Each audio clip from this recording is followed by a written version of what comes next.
Hi, I'm Fred Satilli. We in Los Angeles are about to embark on a grand experiment. We have a Jural Assembly here. We are going to attempt to create a common law court and adjudicate cases in that court. In order to achieve that, we're going to have what in the music world we call rehearsals. We're going to have a mock trial, and we're going to continue to have mock trials until we can conduct a successful trial without a hitch. We had one attempt at this already. We learned a lot, both good and bad. We found out that we knew a lot, and we found out we didn't know a lot. So I have a few pages of material written about this. I'm going to read them, and here we go. Is self-governance possible for us? We'd like to think so. We have begun to assemble a group of people who believe the proposition is possible, so the grand experiment begins. We have foundation. The experiment was tried before. In an attempt to escape tyranny, people traveled to a remote area of the world and began to establish a stronghold. Their community was comprised of many well-developed thinkers who identified the problems of the past and were determined not to repeat them. Authority. People of the past recognized that there was a power higher than them. People are not self-creating. Call it God or call it nature, there is something that came before us and of which we are a product. Our natural right is self-preservation and the pursuit of our welfare. It is obviously the right of all life. To deny this is to deny the nature to take a breath. You are hardwired to protect your natural or God-given rights. Equality. God-given rights are equal for all living things. All living things work in their best interest. This is the nature of life. As this observation is obvious, we will strive to protect that condition in our Jural Assembly. No man stands above the other. For organizational purposes, we have positions of responsibility that are recognized and respected. A judge will preside over the courtesy of the court's decorum. A recorder will record the proceedings and perhaps coordinate videography. A sheriff or deputies will maintain peace during the proceedings. A bondsman will secure evidence and records connected with the proceedings. An accuser will state the complaint against a man or woman. The accused will respond to the complaint. An assembly of jurors will make a judgment as to the settlement of the issue, both morally and in regard to reparation. The experiment will evolve as to form and need, as issues arise until a more perfect format is achieved. This is a rehearsal, folks. We're going to learn. Responsibility. The famous quote is, "A republic if you can keep it." This quote has become spoken without thought as a clever quip. Benjamin Franklin was not trying to be cute. What he was saying is, something valuable needs responsible caretakers or it will go to rot. As an example, when you get a car, it is not the end of your transportation issue, it is the beginning of caring for your transportation vehicle. Because if you don't, you will lose it. It will go to rot. We were given a system that respected our status as free men, but we were also given the responsibility to maintain it. That responsibility has been abdicated. We have lost our freedom and have become governed by tyrants. We are trying to reassert our freedom, acknowledging the responsibility that goes along with it. It can be no other way. No one is going to take care of us. This is self-governance. We have to take care of ourselves. We have to take the responsibility to do that, or we'll have obstruction. Obstruction is a curse. Since there are many personality types and all must be respected, we run into a problem. Some people are bold, while others are reticent. Both become frustrated, and naturally so. Both must be heard, but the truth is there is a natural order of human nature. In humanity, There are varying degrees of ability. Some are stronger, some are smarter, some are fearful, some are industrious, some are lazy. All of these people are our people. We love them all as our brethren.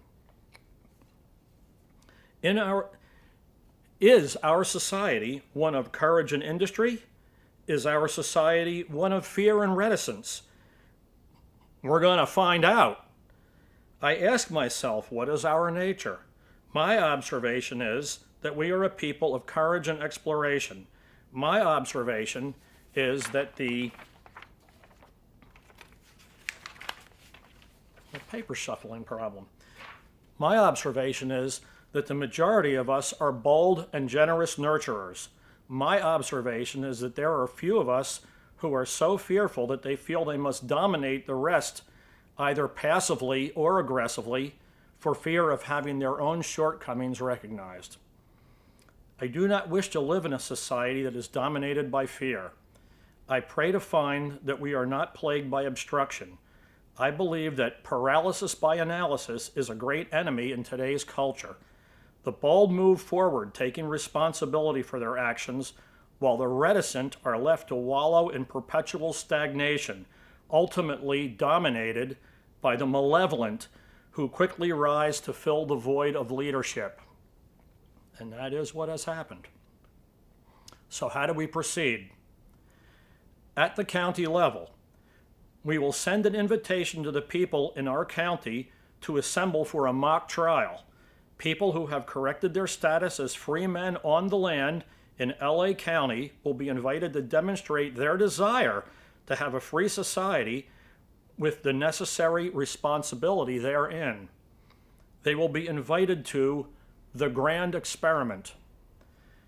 Can we develop a legitimate jural assembly? Can we resolve a conflict using common law? This is a test of our ability to honor God or nature by showing our ability to be a civilized society, or to admit that we are still barbarians who must live with resolution by brutality. Before the event, hypothetically, a man has written a newspaper article. Another man will claim that the article is false and that the article has done damage to him. We have a person who wrote the article, and we have someone damaged by the article.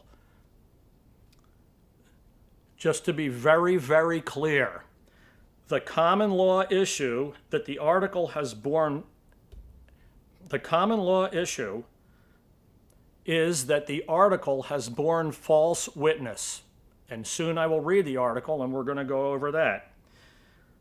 So the article has borne false witness. You remember the 10 Commandments? Thou shalt not commit false witness, right? That is the articulation of the law in force and the source of the historic common law with thousands of years of recognition. Since we have people in position to run the event, that hurdle is complete.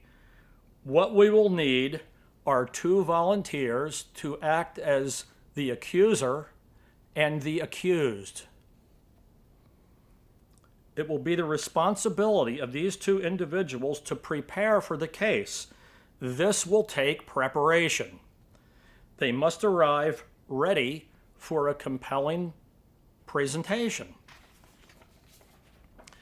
At the event, we will have an experimental format. At this event, the assembly will sit in a circle. The reason for this is to demonstrate that no one person has more authority than any other in jural relevance. The circle will comprise the court officials, the accused, the accuser, and the entire jury. These people must have proper credentials. People that are not on the land or not papered up can't participate in this. The people who have come to observe the proceedings will sit behind the circle at any place of their choosing. Peace officers will be stationed as prudent to make sure decorum and safety is secure. This is a very big undertaking, especially in this format. A great hall will be necessary if this method is found to be the best. The two men will face each other before the Jural Assembly with their evidence and witnesses. I personally am not sure if the swearing in or affirmation of any kind is appropriate. It's a question that will not be addressed at this time. We do not want the obstruction of paralysis by analysis to slow the process. We will address this as we study the concepts. The same will go for other such questions. This is a mock trial, not an historic study group. I hope that this is clear. I do not want constant interruption to correct some semantic faux pas. We have a purpose in this meeting, and the purpose is to see what happens in the trial and how it is concluded, if conclusion is even possible at this point in the development of our system. Self-governance. No one has more respect or admiration for Anna von Reitz than I. She is undoubtedly a legal authority and historian of vast accomplishment. I am certainly not in her class when it comes to any of this. We are all wise to look to her for tutelage at every turn. However, she is promoting self-governance. So, what we are doing is developing our system. We will take responsibility for successes as well as our failures. We will study all of history and all of law to make a more perfect system. We are prompted by Anna to be independent, and by God, independent we will be or die trying. We will not follow anybody. We will be blessed to learn from everybody. Now, this is the prayer. I pray that we can do this. Our first meeting was valuable. It led to the accumulation of thoughts that I have organized and expressed here. The task of creating a working Jural Assembly with the moral society that must be in place in tandem to support it is almost unimaginable in its dependency on that society. This will not work if people are insincere, if people are not moral. It's what our entire country is based on. It was the failure of society to stand up and defend the first attempt centuries ago that got us where we are today.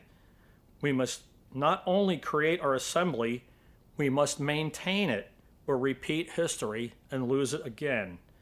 Let us look at each other and confirm our prayer to honor our God-given birthright and responsibility that goes with it. Please pray for such strength. I know I do. Thank you. Now, this is the mock article that this case is based upon.